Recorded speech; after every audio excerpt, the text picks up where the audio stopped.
En tant que Villeurbanais, du coup, je vais me permettre d'intervenir, mais je pense que tout le monde a le droit à la parole sur les tracés qui concernent toute l'agglomération finalement, puisque on va relier le sud de Lyon et on est sur une rocade.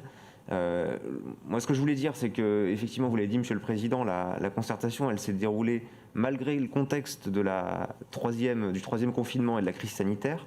Il semble déjà important de remercier les services qui se sont adaptés en cours de concertation pour faire évoluer les dispositifs, les faire évoluer vers le numérique pour toucher un public du coup plutôt nombreux et sans doute différent, vous l'avez déjà dit. Ça permet d'obtenir plusieurs milliers de contributions, ce qui d'un côté peut paraître peu par rapport à la taille de la ville de Villeurbanne et de l'agglomération, mais en même temps qui représente qualitativement une matière très dense à analyser et du coup une matière représentative.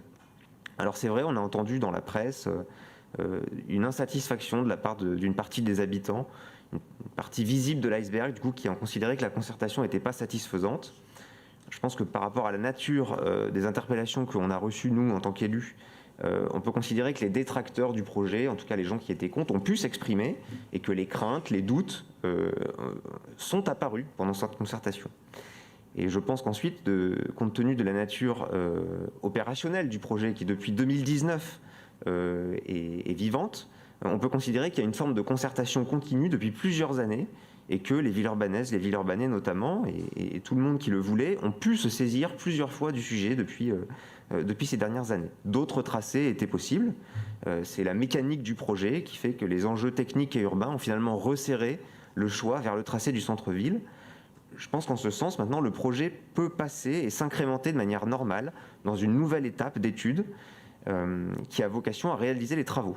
Je pense que c'est une bonne chose maintenant que le projet avance et qu'on soit maintenant dans un calendrier de mise en service de la ligne et qu'on a quelque chose de très concret où maintenant on peut avoir une date de mise en service d'une nouvelle ligne, ce qui est, je pense, quelque chose d'attendu sur le territoire.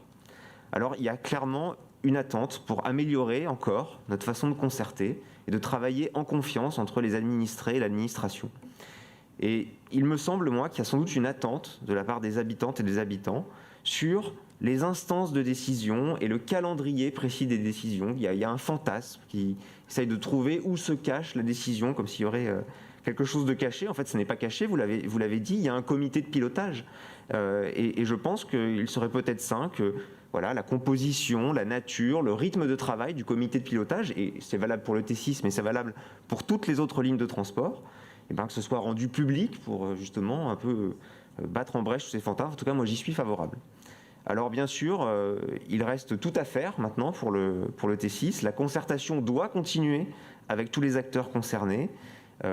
Évidemment, tous les riverains qui vont être impactés par les modifications lourdes de leur quartier avec l'arrivée du tramway. Moi, j'attirerai notre attention collective là, sur deux aspects. D'une part, les espaces de nature et de biodiversité qui sont existants, qui doivent être préservés ou reconstitués dans le projet. C'est le cas notamment du jardin d'Yvonne et du secteur Spréafico au nord, qui présentent un patrimoine arboré à valoriser. Et puis d'autre part, il faut garantir la vie de quartier par des aménagements provisoires pendant les travaux de qualité pour que notamment les cheminements piétons restent lisibles et accessibles pendant toute la durée des travaux. Je vous remercie.